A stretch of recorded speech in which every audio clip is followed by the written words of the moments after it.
Alors vous le voyez, on va clore ce sujet d'adopter des bonnes habitudes. Alors non pas qu'on va arrêter les bonnes habitudes, rassurez-vous, mais on va clore ce thème ce matin. On va voir, j'imagine que vous commencez à savoir que je crois très fortement aux pratiques des bonnes habitudes. Les habitudes, ce sont ces choses qui sont ancrées en nous, comme je l'ai déjà dit à plusieurs reprises, qu'on pratique même sans forcément devoir faire un effort, parce que c'est ancré en nous. On le pratique avec aisance parce qu'on l'a répété à de maintes reprises, on l'a fait à de maintes reprises, et c'est un petit peu comme de manger et boire, comme de se laver, de se brosser les dents. On a l'habitude, on les pratique avec régularité, et on n'a plus besoin de se poser la question si on le fait ou si on ne le fait pas. On a vu lors de ces dernières fois aussi que c'était un petit peu, ou qu'on est appelé à adopter comme un style de vie la reconnaissance.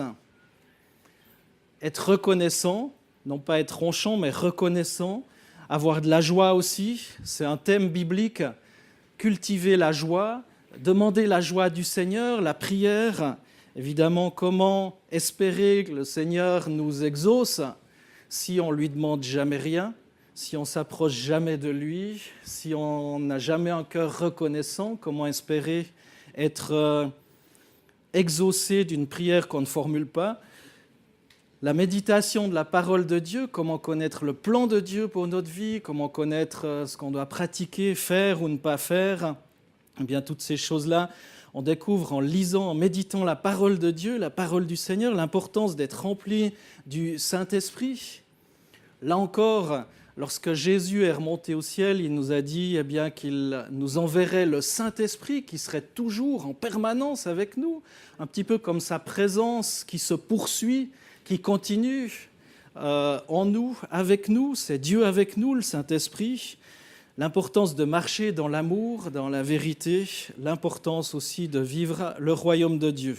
On a vu toutes ces choses, et on a vu aussi que Satan était venu pour piller l'œuvre de Dieu en nous et dans ce monde.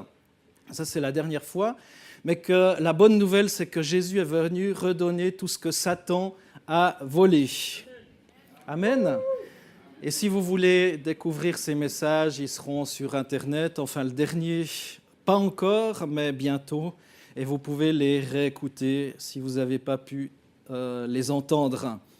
Ou commander le CD et on vous le fournira. Imaginez, par exemple, maintenant on va prendre un autre thème, imaginez que vous rencontriez un homme qui se dit cycliste. Mais quand vous lui demandez la marque de son vélo, il répond qu'il n'en a jamais eu et qu'il n'en voit pas l'utilité. Bizarre, hein? On dirait, celui-là, il lui manque une case. C'est un peu ce que font parfois les chrétiens qui disent ne pas avoir besoin d'appartenir à une église locale, ou les sans-église fixes. On va voir 4 arguments bibliques pour lesquels un chrétien est invité à appartenir à une église. La bonne habitude d'appartenir à une église locale, de fréquenter une église locale. La bonne habitude que je vous partage aujourd'hui, c'est, comme c'est affiché, fréquenter une église locale. Il y a de plus en plus de chrétiens qui se disent être des disciples de Jésus, tout en n'ayant pas d'attache dans une église locale, ou qui quittent leur église locale pour toutes sortes de bonnes ou de mauvaises raisons. J'aimerais dire, il n'y a pas forcément de bonnes raisons, mais pour toutes sortes de raisons. Et pour moi, en tant que pasteur, mon plus grand challenge est de faire comprendre à chacun combien l'église locale est capitale dans la vie du chrétien, pour son développement, pour son épanouissement, mais aussi pour bien d'autres raisons. Et pour moi, c'est capital, primordial pour un chrétien de développer l'habitude de fréquenter son église, non pas de temps à autre, non pas quand ça lui chante, non pas simplement quand il en a envie, mais régulièrement comme une bonne habitude à pratiquer. Et je crois sincèrement que c'est Dieu qui nous a placés dans l'église, et c'est à partir de là qu'on devrait vivre notre vie chrétienne. Si vous prenez la lettre de Paul aux Corinthiens, la première lettre de Paul aux Corinthiens, chapitre 12, on voit différentes choses dans ce texte. L'apôtre Paul parle des dons spirituels, l'exercice des dons spirituels, chapitre 12, 13 et 14, l'exercice des dons spirituels dans l'Église. Et il va dire qu'on est un petit peu comme un corps. Il illustre une église comme un corps où il y a différents membres. Et là, on arrive à ce texte qui est affiché contre le mur, les versets 14 à 19, où l'apôtre Paul écrit ceci: « Ainsi le corps n'est pas un seul membre. » Là, ici, ce qu'il est en train de dire, l'Église, parce qu'il parle de l'Église, le corps, la réunion des personnes qui se réunissent dans le nom de Jésus, le corps n'est pas qu'un seul membre. Autrement, cette salle serait complètement vide. Mais il est formé de plusieurs membres. Verset 15, « Si le pied disait « Parce que je ne suis pas une main, je ne suis pas du corps », ne serait-il pas du corps pour cela ? Et si l'oreille disait « Parce que je ne suis pas un œil, je ne suis pas du corps », ne serait-elle pas du corps pour cela ? Si tout le corps était œil, où serait l'ouïe ? S'il était tout ouïe, où serait l'odorat ? Maintenant, Dieu a placé chacun des membres dans le corps comme il l'a voulu. Si tous étaient un seul membre, où serait le corps ? L'apôtre Paul donne cette illustration pour parler de l'importance de la pluralité, l'importance d'être à plusieurs. En d'autres termes, il dit, vous n'arrivez pas à accomplir toute chose, vous n'arrivez pas à être complet. Tout seul, vous avez besoin des autres. Même dans la prophétie, même dans les dons spirituels, même dans toutes ces choses. Certains disent, j'ai plus besoin de l'Église. Maintenant, avec Internet, je peux visionner des messages, entendre, voir tous les enseignements que je veux. Ça m'est arrivé il y a quelques années de cela, il y avait une famille, des enfants, on se réjouit à chaque fois qu'il y a des familles aussi qui arrivent, parce que c'est aussi la vie, le renouvellement, on se réjouit pour chaque personne qui vient dans l'église, bien évidemment, mais on se réjouit quand on voit des jeunes, des ados, des enfants venir. Et finalement, ces personnes ont pris l'option de vivre leur culte par la télévision. Et je dois franchement vous dire que ça m'a ennuyé. Ce n'est pas la pensée qui était dans mon cœur, mais ça m'a ennuyé. Ça m'a embêté. Je me suis dit, zut. Et c'est là le problème, c'est un petit peu l'église à la carte. Voyez-vous, lorsque vous consultez Internet, vous écoutez un bon enseignement ou une bonne prédication, il n'y a rien de mal à ça. Mais souvent, on écoute ce qu'on veut entendre. On zappe. Et lorsque vous allez à l'église, vous serez forcé d'écouter ce que Dieu veut que vous entendiez. Peut-être vous allez dire, il était nul le pasteur ce matin, il a dit n'importe quoi. Mais en d'autres termes, ça vous aura peut-être chatouillé un petit peu. Ça vous aura peut-être poussé à réfléchir à ce qui a été dit, à creuser par vous-même, à regarder différentes choses dans la Bible, à vérifier. Ne vous éloignez pas de votre église locale. La Bible dit que les temps sont mauvais, qu'on a besoin de notre église locale pour recevoir l'encouragement, les forces nécessaires. Dans le livre des Hébreux, chapitre 10, versets 24 et 25, il est écrit « Veillons les uns sur les autres pour nous inciter à l'amour et à de belles œuvres. » Si on veut veiller les uns sur les autres, il faut avoir quelqu'un sur qui veiller. Si on est seul, c'est difficile. Et l'auteur de ce texte, verset 25, poursuit « N'abandonnons pas notre assemblée, comme certains en ont l'habitude, mais encourageons-nous mutuellement. Faites cela d'autant plus que vous voyez s'approcher le jour. » De quel jour l'auteur fait-il mention ? De son retour, peut-être de la persécution, peut-être des difficultés. Il est en train de dire que tout seul, lorsque le Seigneur reviendra, ou si on doit vivre des difficultés, de la persécution, des maladies, des coups bas ou que sais-je, ça sera difficile si on est tout seul. Mais à plusieurs, d'autres vont veiller sur nous. Nous-mêmes, on va pouvoir veiller sur d'autres et on va tenir ferme ensemble. Veillons les uns sur les autres pour nous inciter. Si on traduisait littéralement, on pourrait dire « veillons les uns sur les autres pour nous exciter ». C'est encore plus fort que inciter, pour nous exciter à l'amour et à de belles œuvres ou aux œuvres bonnes, pour nous pousser en avant. Et c'est pour ça que c'est important d'être à l'église, pas juste pour entendre un bon message, Mais si vous êtes là ce matin, vous êtes une source d'encouragement, ou vous êtes appelé à être aussi une source d'encouragement pour vos frères et sœurs. Pas juste à écouter, pas juste à louer le Seigneur, mais aussi à bénir d'autres personnes, à vous enquérir, des personnes qui sont dans cette salle, à vous dire, mais comment est-ce que je peux l'encourager? J'ai vu que ce n'était pas la joie sur son visage aujourd'hui. Comment est-ce que je peux le bénir? Ce sera peut-être juste en vous souvenant de son nom et en priant pour lui ou pour elle. Ou en lui envoyant un message, ou en l'invitant à prendre un café. Ça peut être de multiples manières. Mais ce n'est pas à sens unique. Peut-être qu'un jour, vous avez la tête un petit peu défaite, et c'est quelqu'un d'autre qui va vous inviter, qui va vous encourager. Et c'est là où il y a la richesse d'une assemblée et d'y participer. Mais par contre, si vous êtes un inconnu ou devant votre écran, qui va s'occuper de vous? Quelqu'un de très loin d'ici m'écrivait pas plus tard qu'il y a 1 ou 2 semaines pour demander différentes choses. Et j'ai dit, mais dans quel pays vous êtes? C'est difficile. Alors, c'était pas du tout en Suisse, bien ailleurs. Et je n'ai pas répondu tout de suite. Et après, j'ai reçu, mais tel pasteur, un tel, un grand qu'on voit à la télé, répond tout de suite, même s'il est très occupé.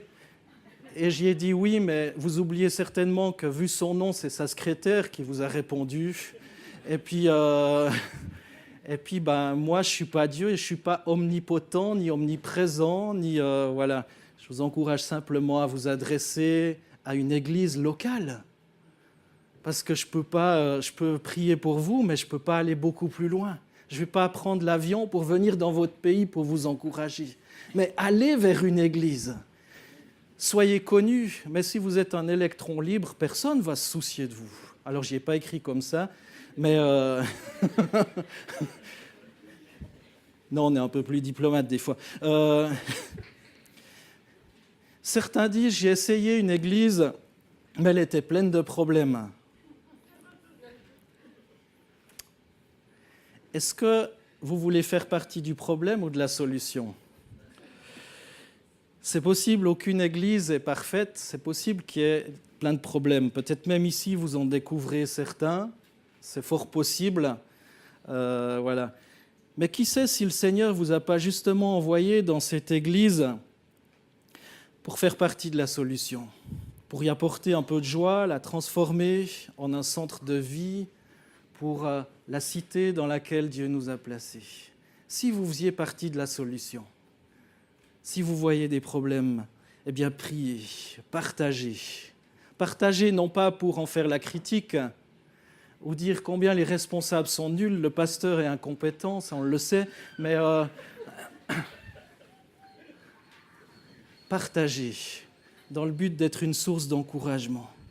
Les Actes des Apôtres nous montrent que quand les apôtres ont commencé à prêcher l'Évangile, et que les gens ont accepté Christ comme leur sauveur, leur but était d'encourager ces chrétiens à se réunir dans un cadre organisé qu'on appelle l'Église. Alors on voit ça dans Acte 2, 47, je ne l'ai pas affiché, mais Acte 8, verset 1, qui est affiché ici. Il est écrit « Saul avait approuvé le meurtre d'Étienne ». C'est ce qu'on verra à l'étude biblique cette semaine. Saul, qui est devenu l'apôtre Paul, il a changé de nom. Saul avait approuvé le meurtre d'Étienne. Un gars qui annonçait l'évangile, un diacre, il a été lapidé. Il y eut ce jour-là une grande persécution contre les croyants dispersés partout. Il y eut en ce jour-là une grande persécution contre l'église de Jérusalem. Et tous, excepté les apôtres, se dispersèrent dans les contrées de la Judée et de la Samarie. On voit qu'ils ne se sont pas dispersés après en étant séparés totalement les uns des autres, mais cette persécution a permis l'expansion de l'Évangile et de créer d'autres églises locales à d'autres endroits qu'à Jérusalem. Dans le discours d'adieu de Paul aux anciens d'Éphèse, dans Acte 20, 28, qui est inscrit aussi au tableau, il est écrit « Prenez donc garde à vous-même et à tout le troupeau au sein duquel le Saint-Esprit vous a établi évêque pour faire paître l'Église de Dieu qu'il s'est acquise par son propre sang. » Évêque, ce n'est pas l'évêque comme on voit dans la hiérarchie catholique. Évêque, ça veut dire surveillant. cette responsabilité d'ancien ou de berger ou de pasteur, enfin voilà, vous a établi responsable dans cette église, à cet endroit-là, mais pas pour être à plein d'endroits à la fois. Prenez garde à vous-même, donc il dit ça aux anciens d'Éphèse, aux responsables d'Éphèse, et à tout le troupeau au sein duquel le Saint-Esprit vous a établi responsable pour faire paître l'Église de Dieu qu'il s'est acquise par son propre sang. Là encore, on voit l'importance de l'Église dans les Actes des Apôtres. Certains, et c'est ironique un petit peu ou rigolo, ils disent on va revenir aux Actes des Apôtres. Il y a des courants comme ça qui disent on va revenir aux Actes des Apôtres, on va faire ceci. Mais en même temps, ils luttent contre l'Église et ils disent aux gens sortez des églises. C'est curieux. Ils ont oublié ce genre de texte, à mon avis, dans les Actes des Apôtres. Le mot grec pour ecclésia, ça veut dire appeler hors d'eux, appeler hors du monde. On est dans le monde, mais pas du monde. L'idée biblique était que les croyants, où qu'ils soient, se réunissent régulièrement, surtout le premier jour de la semaine, avec d'autres chrétiens, et qu'ensemble, ils nomment des hommes qui seraient leurs leaders. C'est ce qu'on voit dans ce texte, c'est ce qu'on voit ensuite dans les lettres de Paul. Au début, ils n'avaient pas de bâtiment réservé aux églises, il y avait les synagogues, mais ils s'en défaisaient parce qu'il y avait la religiosité, on n'avait pas accepté Jésus-Christ, donc ils ont commencé à se réunir dans les maisons. Et ces églises locales servaient de base pour la communion fraternelle, l'adoration, les œuvres, le témoignage, l'évangélisation. Et il était normal pour les chrétiens de s'impliquer immédiatement dans une église locale. Je crois sincèrement aux églises locales. Alors, je vous ai dit que je partagerai 4 arguments bibliques qui me viennent à l'esprit quand je pense à l'importance de l'église pour un chrétien. Le premier, il va s'afficher, c'est que la Bible est pleine d'exhortations qu'il nous est impossible d'accomplir tout seul. Je l'ai déjà dit, on a besoin les uns des autres. On n'a pas toute la science, pas toute la sagesse, pas tous les dons, pas tous les talents tout seul, et on a besoin les uns des autres. C'est aussi ce qui est marqué sur vos petites feuilles, on va y revenir à la fin du message. Les petites feuilles qui vous ont été distribuées par Kawai tout à l'heure, ce sont les fameux versets « les uns les autres ». La phrase « les uns les autres » est très souvent utilisée dans la Bible à tel point qu'un auteur, Alfred Kuhn, a écrit un livre intitulé « Les uns les autres » où il examine une trentaine de verbes utilisés dans la Bible avec l'expression « les uns les autres ». Quelqu'un qui a écrit énormément de livres, des livres de toutes sortes, de théologie évidemment, mais sur à peu près tous les thèmes bibliques, qui a même traduit la Bible, enfin fait un commentaire sur la Bible et bien d'autres choses. La Bible dit, comme j'ai lu tout à l'heure dans Hébreux 10, 24, 25, « Veillons les uns sur les autres pour nous inciter à l'amour et à de belles œuvres. N'abandonnons pas notre assemblée comme certains en ont l'habitude, mais encourageons-nous mutuellement. Faites cela d'autant plus que vous voyez s'approcher le jour. » J'avoue que si Dieu doit exhorter comme ça, c'est que parfois on sera tenté de tout quitter, de tout balancer. Comme je l'ai dit, il y a de multiples raisons pour nous faire quitter. Je crois que ce sont des attaques du diable. Mais ce verset est encore plus fort qu'il ne paraît. Je m'explique, si on lit tout le chapitre 10 d'Hébreux, surtout la fin, on réalise que l'auteur de l'épître doit exhorter les chrétiens à ne pas abandonner l'assemblée à cause de la persécution. Fuir l'Église, c'est en quelque sorte fuir pour moi, je le dis pour moi, c'est en quelque sorte fuir le plan de Dieu pour nous et pour nos frères et sœurs. C'est fuir la croissance spirituelle, c'est fuir les possibilités de faire le bien à d'autres frères et sœurs.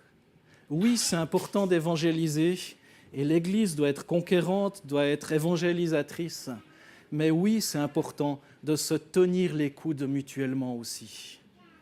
C'est important de faire le plein. Comme lorsque vous roulez avec votre voiture, si vous ne faites jamais le plein, eh bien finalement, votre voiture va s'arrêter.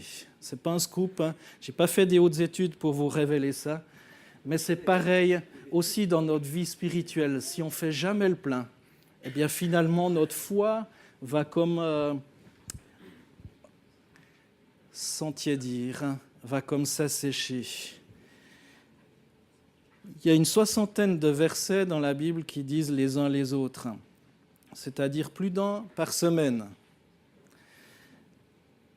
Dans Jean 15, 17, ce n'est pas affiché, mais vous pouvez le noter, il est écrit l'importance de s'aimer les uns les autres. Est-ce que vous avez déjà aimé de vous aimer les uns les autres, mais tout seul? C'est difficile. S'aimer les uns les autres. Si c'est demandé dans la Bible, aimez-vous les uns les autres. Si on est tout seul, c'est difficile de s'aimer les uns les autres. D'où l'importance d'être avec d'autres personnes. Ou de vous exhorter les uns les autres tout seul. Romains 15, 14, ça ne marche pas. On ne peut pas s'exhorter, s'encourager si on est tout seul. Ou encore de vous saluer les uns les autres par un saint baiser tout seul.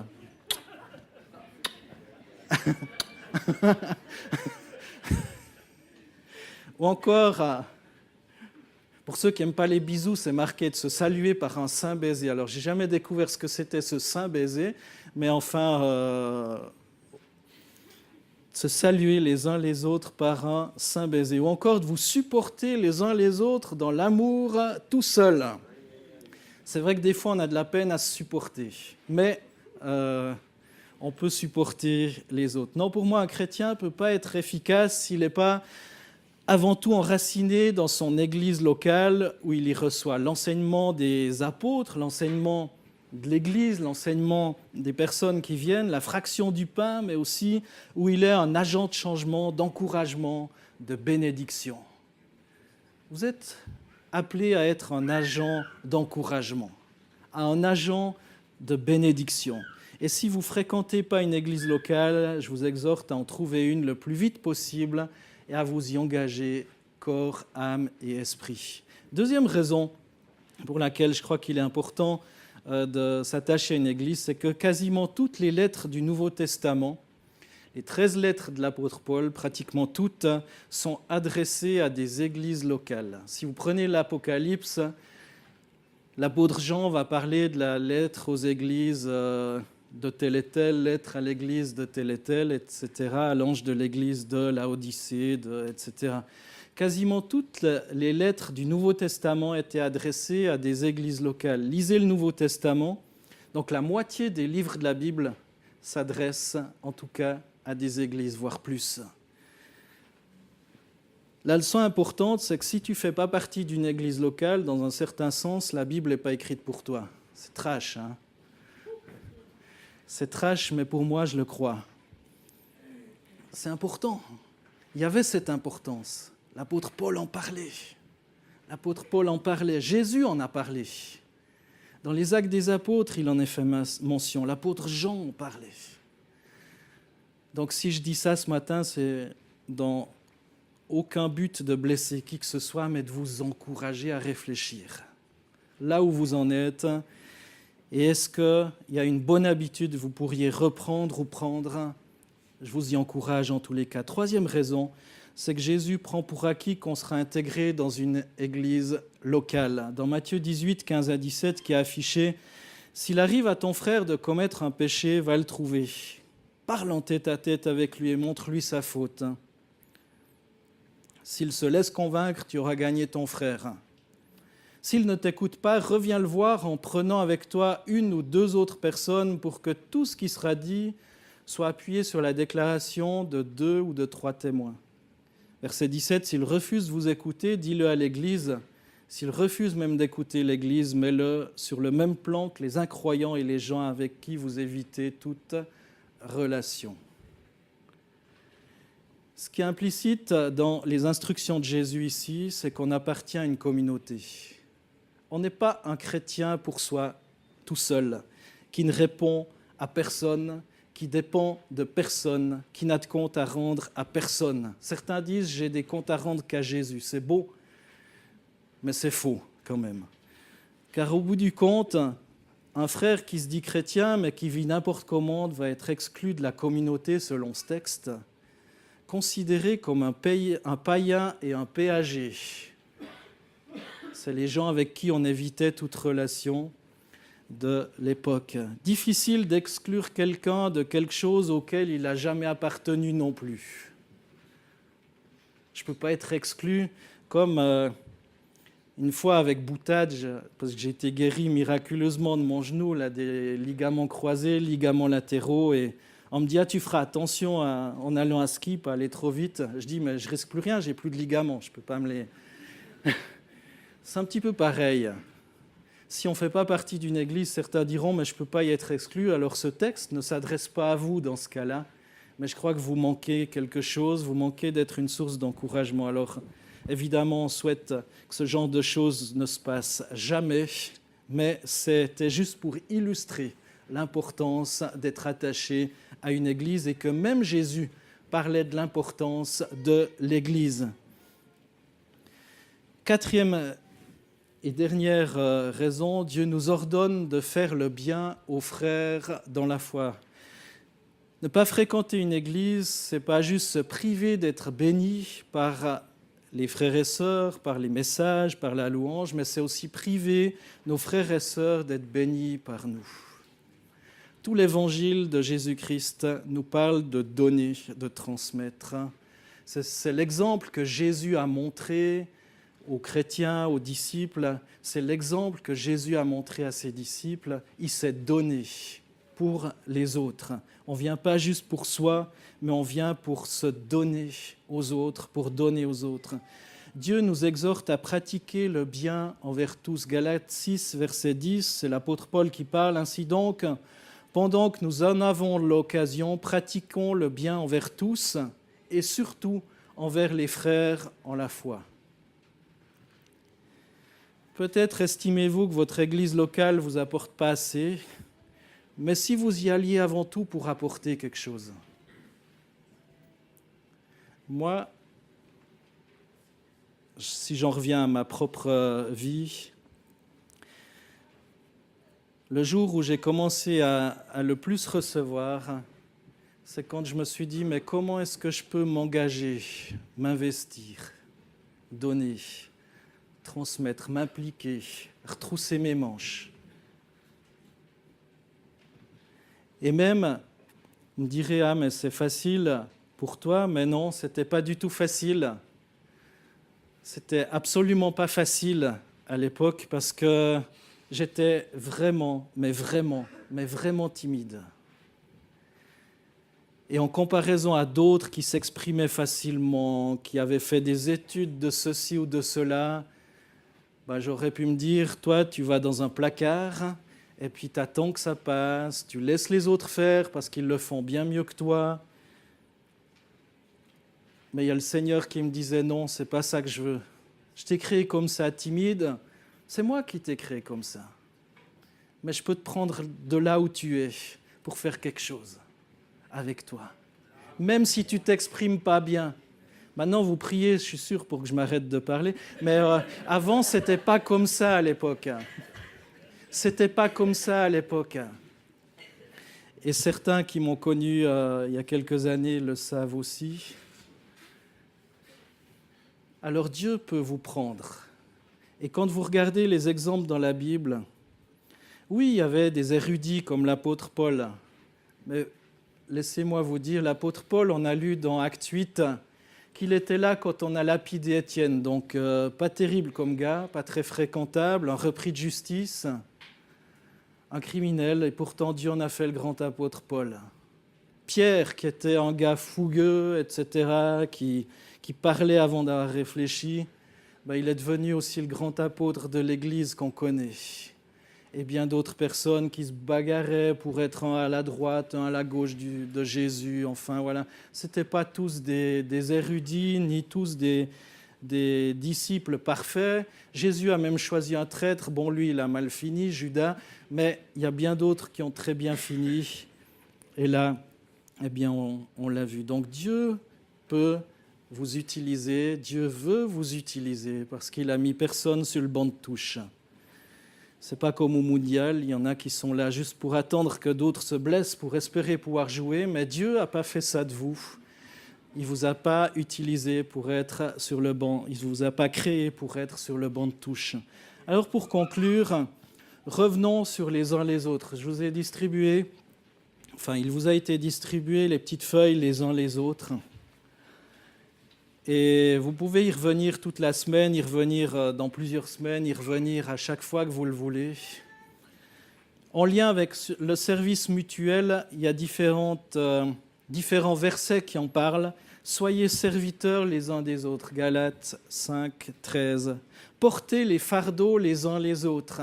Là encore, on n'est pas seul. Exercez l'hospitalité les uns envers les autres. Pierre 4, 9. C'est sur vos feuilles. Soyez bons les uns envers les autres, compatissants, vous pardonnant réciproquement comme Dieu vous a pardonné en Christ. Éphésiens 4, 32. Priez les uns pour les autres. Jacques 5, 16. Et tout cela, comment le faire, tout ce que je viens de dire, si on n'est pas en lien avec des personnes qui nous connaissent, qui partagent la même foi, qui prient avec nous régulièrement, qui vont s'enquérir, qui vont vous encourager. En lien avec nos relations les uns avec les autres, aimez-vous les uns les autres.